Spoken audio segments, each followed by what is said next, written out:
दोस्तों आज हम बात करने वाले हैं प्लान के जो हमारे दो टाइप्स और बचे हैं उसके बारे में। दोस्तों प्लान का ये लास्ट वीडियो है, फिर हम आगे से नेक्स्ट चैप्टर शुरू करने वाले हैं। तो आइए दोस्तों ज़्यादा टाइम ना वेस्ट करते हुए शुरू करते हैं आज के हमारे वीडियो। आगे बढ़ने से पहले दोस्तों मैं आपको बता दूं, अब आप हमारे इंस्टाग्राम या फेसबुक पेज से भी जुड़ सकते हैं। तो दोस्तों दो टाइप्स कौन कौन से बचे हैं, एक तो दोस्तों बचा है हमारा बजट और दोस्तों बचा है हमारा प्रोग्राम। बजट और प्रोग्राम। तो आइए दोस्तों पहले देख लेते हैं हम किसको, बजट को।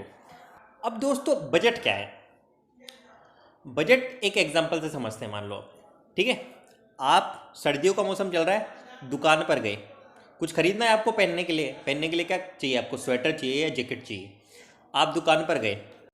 अब दोस्तों यहाँ पर मैं मॉल की बात नहीं कर रहा हूँ, यहाँ पर मैं दुकान की बात कर रहा हूँ। मॉल्स में तो क्या है, जो आप कुछ खरीदते हैं, जैसे मान लो आपको जैकेट नहीं तो जैकेट पर टैग लगा हुआ होता है, प्राइस टैग। ठीक है, यहाँ पर मैं बात कर रहा हूँ एक सामान्य छोटी मोटी दुकान की। आप गए वहाँ पर दोस्तों, आपने कहा कि बोले भैया हमें एक जैकेट चाहिए, भैया हमें एक जैकेट दिखा दो, जैकेट चाहिए। अब दोस्तों वो दुकान वाला बोलेगा, बोले भैया किस रेंज तक दिखाऊं, भैया किस रेंज तक आपको मैं दिखाऊं। तो दोस्तों उसके द्वारा ये पूछना कि किस रेंज तक दिखाऊं, एक्चुअल में वो आपका क्या जानना चाह रहा है, एक्चुअल में वो आपका बजट जानना चाह रहा है। एक्चुअल में वो आपका क्या जानना चाह रहा है, बजट जानना चाह रहा है उसके द्वारा। ठीक है, कहने का मतलब दोस्तों आप क्या सोच के आए हो कि मैं जैकेट पर कितना रुपए खर्च करूंगा, मैं जैकेट पर कितना रुपए खर्च करूंगा। मान लो 1000 रुपये, हम बोलेंगे 1000 रुपये तक की दिखा दो, तो 1000 से वो 800 की दिखा देगा, 900 की दिखा देगा, 1000 से ऊपर नहीं दिखाएगा। ठीक है, आप बोलोगे 1500 तक की दिखा दो, तो दोस्तों ये 1500 रुपये क्या है, ये आपका बजट है, ये आपका बजट है। 1000 रुपये क्या है, ये आपका बजट है। इसी तरह दोस्तों आप न्यूज़पेपर पढ़ते हैं, न्यूज़पेपर में दोस्तों आप पढ़ते हैं कि सरकार ने किया बजट पेश, सरकार ने किया बजट पेश, सरकार ने किसानों के लिए की बड़ी घोषणाएं, सरकार आने वाले साल में इतनी नौकरियां देंगी, सरकार सेवा सेक्टर में इतने रुपए का करेगी निवेश, सरकार को आने वाले साल में टैक्स से इतनी आय प्राप्त होने का अंदेशा। ठीक है, तो ये क्या है, ये एक्चुअल में बजट है। सरकार आने वाले साल का पूरा लिखा जोखा कर रही है, आने वाले साल का पूरा लिखा जोखा कर रही है कि हमें आने वाले साल में इतना खर्चा करना है, इतना खर्चा करने की हम सोच रहे हैं आने वाले साल में, और दोस्तों हमें इसी सेक्टर से इतना इतना इनकम होने की उम्मीद है। तो कुल मिलाकर दोस्तों बात क्या है कि बजट एक कपड़ा खरीदने से लेकर एक बड़े लेवल तक का बजट बनाया जा सकता है। हर लेवल पे बजट बनते हैं, कपड़ा खरीदने से लेकर मकान बनाने तक का बजट, वहाँ से लेकर दोस्तों एक सरकार द्वारा कृषि क्षेत्र में निवेश का बजट, नौकरियां देने का बजट। तो बजट हर लेवल पे बनाया जा सकता है, हर स्तर पे बनाया जा सकता है। ठीक है, और नॉर्मली दोस्तों हम बजट क्या है, डिजिट्स में शो करते हैं, मतलब संख्याओं में इसको दिखाते हैं। तो संख्याओं में दिखाने का मतलब क्या है, हम तुलना कर सकते हैं कि हमने अनुमान क्या लगाया था, वास्तविकता में हमारे व्यय कितने हुए और हमारी आय कितनी हुई। हमने अनुमान कितना लगाया कि हमने 10,000 रुपये खर्च करने का अनुमान लगाया था कृषि क्षेत्र में, लेकिन खर्चा दोस्तों हो गया 15,000 का। तो हम क्या तुलना तो कर सकते हैं ना कि इतना खर्चा हमारा ज़्यादा हो गया। अब दोस्तों इससे दोस्तों हम एक बात और निकाल सकते हैं कि बजट एक्चुअल में पूर्वानुमान होते हैं, कि हम मान के चल रहे हैं कि कृषि क्षेत्र में हमारा इतना खर्चा होगा। तो एक तरह से क्या है, ये पूर्वानुमान ही तो है, एक तरह से पूर्वानुमान ही तो है। और पूर्वानुमान दोस्तों किस में आते हैं, पूर्वानुमान प्लानिंग में आते हैं। तो प्लानिंग का एक टाइप हो गया ना क्या, बजट। इसी तरह दोस्तों बजट क्या है, बजट दोस्तों एक वन टाइम प्लान है, मतलब सिंगल यूज प्लान है। बजट आप एक ही बार बनाते हो, जैकेट आप एक ही बार खरीद रहे हो, रोज रोज थोड़ी जैकेट खरीदोगे। ठीक है ना, हॉस्पिटल आप एक ही बार बना रहे हो, बार बार थोड़ी बनाओगे।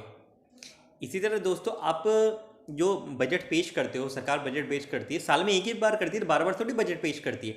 तो बजट क्या है, क्या है, सिंगल यूज प्लान है। अब दोस्तों बजट के क्या है, कई टाइप्स हो सकते हैं हमारे पास। ऐसा नहीं है कि फाइनेंशियल ही बजट होता है किसी कंपनी में, फाइनेंशियल ही बजट नहीं होता, और भी तरह के बजट हो सकते हैं। जैसे दोस्तों सरकार आने वाले साल में 50,000 नौकरियां देंगी। अब इसमें दोस्तों फाइनेंशियली कोई वर्ड नहीं आ रहा है, फाइनेंशियली मतलब पैसे का कोई वर्ड नहीं आ रहा है ना, बोले इतना पैसा लगाएगी सरकार, इतनी नौकरियां देंगी, ये क्या है, ये बजट का ही हिस्सा है। इसी तरह दोस्तों कंपनी में क्या होता है, फाइनेंशियल बजट तो होता ही है, ऑपरेशनल बजट भी होता है। ऑपरेशनल बजट का क्या मतलब होता है? नॉर्मली किनके द्वारा बनाया जाता है? लोअर लेवल के जो मैनेजर होते हैं वो ऑपरेशनल, जो प्लांट के लिए जो बजट बनाते हैं ना अपन, उसको ऑपरेशनल बजट बोलते हैं। तो ऑपरेशनल बजट में दोस्तों क्या हो सकता है कि आने वाले टाइम में या आने वाले साल में वर्कर्स इतने घंटे काम करेंगे, तो काम करने के घंटे ये तय करना, ये किसका हिस्सा है? बजट का हिस्सा है। किसका हिस्सा है? बजट का हिस्सा। और क्या कहलाएगा दोस्तों? Operational budget. अब दोस्तों जैसा कि मैंने बताया कि हर लेवल पे बजट बनते हैं, तो एक कॉमन बजट क्या होता है? एक कॉमन बजट जो हर लेवल पे नॉर्मली बनाते हैं वो होता है दोस्तों कैश बजट। अब कैश बजट क्या बताता है दोस्तों? कि कंपनी में पैसे का कितना इनफ्लो हुआ, मतलब कितना पैसा आया या फिर कितना पैसा आएगा, और कितना पैसा जाएगा, कितना आउटफ्लो होगा, यह हम अनुमान लगाते हैं कैश बजट में। ठीक है, कि कितना पैसा कंपनी में आएगा और कितना पैसा जाएगा, मतलब इनफ्लो कितना होगा और आउटफ्लो कितना होगा। और लास्ट में दोस्तों हम बता सकते हैं कि वर्ष के दौरान इतना आउटफ्लो हुआ है और इतना इनफ्लो हुआ है। तो इससे दोस्तों हम कैश की जो नेट पोजीशन है वो बता सकते हैं लास्ट में। तो ये तो दोस्तों बात रही किसकी? बजट की। अब दोस्तों यदि बात की जाए प्रोग्राम की, प्रोग्राम यानी कार्यक्रम की, तो ये भी हम एग्जाम्पल से देखते हैं। अब दोस्तों आप क्या है, अभी स्कूल स्टूडेंट हैं, स्कूल जाते हैं। मान लो आपके स्कूल में एनुअल फंक्शन है। अब एनुअल फंक्शन चलेगा 25 से 31 दिसंबर। 25 से 31 दिसंबर उसकी डेट फिक्स की गई है। अब उसमें दोस्तों क्या क्या हो सकता है? उसमें स्पोर्ट्स एक्टिविटीज़ हो सकती है। मान लो 26 तारीख को है आपकी स्पोर्ट्स एक्टिविटीज़। कल्चरल प्रोग्राम है आपके दोस्तों 27 तारीख को। 28 दिसंबर को है दोस्तों आपका एग्जीबिशन राउंड। और 31 को दोस्तों होगा मान लो प्राइज डिस्ट्रीब्यूशन राउंड। तो दोस्तों ये क्या है? ये एक्चुअल में आपका प्रोग्राम है पूरा, कि इसी तरह से शुरू होगा और लास्ट में ये होगा, बीच में ये होगा। ये पूरा आपका प्रोग्राम सेट है, पूरा आपका प्रोग्राम है भाई। आपको इन्फॉर्मेशन ऐसे मिलेगी, ये आपका पूरा प्रोग्राम है। ठीक है। अब दोस्तों ये एक्चुअल में इम्प्लीमेंट कैसे होगा? आप जैसे स्पोर्ट्स एक्टिविटीज़ हैं तो स्पोर्ट्स की टीम्स बनेंगी, कौन कौन से उसमें गेम्स होंगे, उसके लिए ट्रेनिंग देंगे। और दोस्तों स्पोर्ट्स मैच कहाँ होंगे, कितने बजे होंगे, ये सारी चीज़ें क्या है दोस्तों, एक प्रोग्राम का ही हिस्सा होंगी। मतलब ये सारी चीज़ें प्रोग्राम का ही हिस्सा होंगी। अब इससे दोस्तों हम क्या बोल सकते हैं? इससे दोस्तों हम ये बोल सकते हैं, इस एग्जाम्पल से हम क्या सीख सकते हैं कि प्रोग्राम क्या है दोस्तों, एक बहुत बड़ी चीज़ है। प्रोग्राम एक बहुत बड़ी चीज़ है जो बहुत सी छोटी छोटी चीज़ों के कॉम्बिनेशन से मिलकर बनता है। जैसे मतलब दोस्तों एक प्रोग्राम में क्या होता है, ऑब्जेक्टिव्स भी होते हैं, प्रोसीजर भी होता है, मेथड्स भी होते हैं, रूल्स भी होते हैं और बजट भी होता है। मतलब प्रोग्राम दोस्तों एक बड़ी परियोजना, मतलब एक बड़ा प्रोजेक्ट है जिसमें बहुत से ये सारे जो अन्य टाइप्स हैं ना जो हम पढ़ के आए हैं, वो सभी चीज़ें शामिल हैं प्रोग्राम में। और ये सभी चीज़ें मिलके क्या बनाती है? एक प्रोग्राम बनाती है।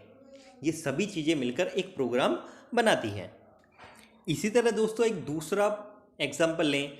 मान लो आपके घर में शादी है और शादी का कार्ड आप छपवाते हैं। तो शादी का कार्ड आपने देखा ही होगा सबने, वहाँ पर दोस्तों लिखा रहता है कि मांगलिक कार्यक्रम, हिंदी में बोले तो, और इंग्लिश में बोले तो प्रोग्राम्स वहाँ लिखा हुआ रहता है कि हल्दी इस डेट को इतने बजे होंगी, पीले चावल इस डेट को इतने बजे, ठीक है, बारात स्वागत इस डेट को इतने बजे, संगीत इतने बजे, रिसेप्शन इतने बजे। तो ये क्या है? पूरा प्रोग्राम है, पूरा एक प्रोग्राम है। और ये बहुत बड़ी चीज़ है, एक शादी को ऑर्गेनाइज करना एक बहुत बड़ी चीज़ है। अब इसमें दोस्तों आपका बजट भी है, इसमें आपके रूल्स भी हैं, इसमें आपकी कोई प्रोसीजर भी है, पूरी प्रोसेस, पूरा मेथड भी है। तो सारी चीज़ें हैं, ये सभी चीज़ें मिलकर क्या बना रही है? एक प्रोग्राम बना रही है शादी का। ठीक है। अगर दोस्तों आप बिना प्रोग्राम के कोई काम स्टार्ट करोगे तो वो काम सिस्टमेटिक ढंग से चल ही नहीं सकता। तो प्रोग्राम क्या है? कंपनी में एक सिस्टमेटिक वर्किंग लागू करता है, सिस्टमेटिक तरीके से काम हो पाता है, किससे? प्रोग्राम बनाने से। अच्छा, ये भी जो है हर लेवल पे बनता है, टॉप लेवल पे बनता है प्राइमरी प्लान, जो प्राथमिक हमारा प्लान होता है। और उसके लिए सपोर्ट देने के लिए दोस्तों हमारे जो मिडिल और लोअर लेवल के मैनेजर क्या बनाते हैं, सपोर्टिव प्लान, ठीक है, जो प्राइमरी प्लान को हमें सपोर्ट करते हैं। तो प्रोग्राम दोस्तों बेसिकली क्या हो गया, एक बहुत बड़ी परियोजना हो गई जिसमें क्या क्या शामिल है, जिसमें उद्देश्य शामिल है, जिसमें नीतियां शामिल है, जिसमें रूल्स शामिल है, जिसमें प्रक्रिया शामिल है, जिसमें बजट शामिल है, जिसमें बहुत सी छोटी छोटी चीज़ें शामिल होती है। और ये दोस्तों क्या करता है, ये सिस्टमेटिक वर्क लागू करता है कंपनी में, कार्यक्रम। और दोस्तों प्रोग्राम क्या स्थापित करता है, पॉलिसीज़ में, प्रोसेस में, ऑब्जेक्टिव्स में, ये सब में दोस्तों एक रिलेशनशिप बनाता है। और ये सभी चीज़ें मिलके क्या बनाती, किसका निर्माण करती, प्रोग्राम का निर्माण करती है। इसके अलावा और एग्जांपल हम देख सकते हैं दोस्तों, मान लो आपको एक हॉस्पिटल बनाना है, मतलब हॉस्पिटल का कंस्ट्रक्शन करना है, तो ये आपका प्रोग्राम है। आपको मार्केट में नया प्रोडक्ट लॉन्च करना है, तो ये आपका प्रोग्राम है, ठीक है। अच्छा, क्या हुआ दोस्तों, ये सिंगल यूज़ हुआ कि मल्टीपल यूज़, मतलब स्टैंडिंग हुआ? ये दोस्तों सिंगल हुआ, स्टैंडिंग नहीं हुआ। क्योंकि दोस्तों आप हर बार या हर 6 महीने या हर साल में नया प्रोडक्ट लॉन्च नहीं करेंगे। आप कोई 5-6 साल में या 10 साल में कोई आपका प्रोडक्ट लाएंगे, हर साल तो नहीं करेंगे। ऐसा नहीं आप हर महीने नया प्रोडक्ट लॉन्च कर रहे हो, ऐसा हो ही नहीं सकता। इसी तरह दोस्तों आप एक हॉस्पिटल का निर्माण करा रहे हो, कंस्ट्रक्शन करा रहे हो, तो ऐसा नहीं हो सकता आप हर साल करा सकते हो, ये नहीं हो सकता। तो प्रोग्राम दोस्तों एक किसी विशेष उद्देश्य के लिए हम बनाते हैं। शादी बार बार नहीं होती घर में, ठीक है, एनुअल फंक्शन बार बार नहीं होता है, कुछ भी ले लो। तो ये क्या हुआ दोस्तों, सिंगल यूज प्लान हुआ, ठीक है। प्रोग्राम भी सिंगल यूज प्लान का हिस्सा था और बजट भी सिंगल यूज प्लान का हिस्सा था। ये दोस्तों आज हमने जाने। तो उम्मीद करता हूँ दोस्तों आपको दोनों चीज़ें समझ में आई होगी और अच्छे से आप पढ़ोगे भी। तो दोस्तों इसी के साथ जो हमारा चैप्टर है प्लानिंग, ये पूरा होता है। आपको कैसा लगा पूरा चैप्टर समझ आया कि नहीं, आप कमेंट बॉक्स में ज़रूर लिखिएगा। तो आज के वीडियो में दोस्तों बस इतना ही। वीडियो यदि पसंद आए तो वीडियो को लाइक करें, चैनल को सब्सक्राइब करें और शेयर भी करें। धन्यवाद।